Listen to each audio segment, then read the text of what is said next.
టాటా హిస్టరీలో ఇండికా కంటే కూడా ముందొచ్చిన ఇంకొక కార్ ఉంది. అది రతన్ టాటా గారికి చాలా ఇష్టమైన కార్. అదే టాటా సియరా.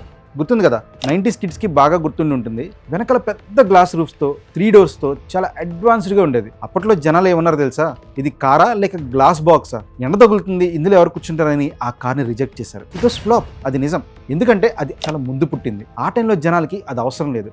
జనాలు దాని విలువని అర్థం చేసుకోలేకపోయారు. కానీ ఇప్పుడు హిస్టరీ రిపీట్ అవుతుంది. రతన్ టాటా గారు చనిపోయినా కానీ ఆయన విజన్ చనిపోలేదు. The legend is return. Tata Sierra మళ్ళీ మార్కెట్లోకి వచ్చింది. బట్ ఈసారి పెట్రోల్ కాదు, డీజిల్ కాదు, ఇట్స్ అన్ ఎలక్ట్రిక్ బీస్ట్. ఒకప్పుడు ఫ్లాప్ అయిన కార్ కోసం ఇప్పుడు లక్షల మంది ఎందుకు వెయిటింగ్ చేస్తున్నారు? ఆటో ఎక్స్పోలో దాని కాన్సెప్ట్ చూడగానే జనాలు ఎందుకు పిచ్చెక్కిపోయారు?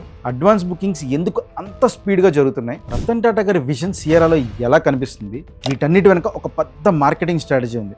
అది మామూలు స్ట్రాటజీ కాదు, ఒక ఫెయిల్యూర్ని సక్సెస్గా మార్చే స్ట్రాటజీ. అది మీరు తెలుసుకోవాలంటే నెక్స్ట్ ఎపిసోడ్ చూడాల్సిందే.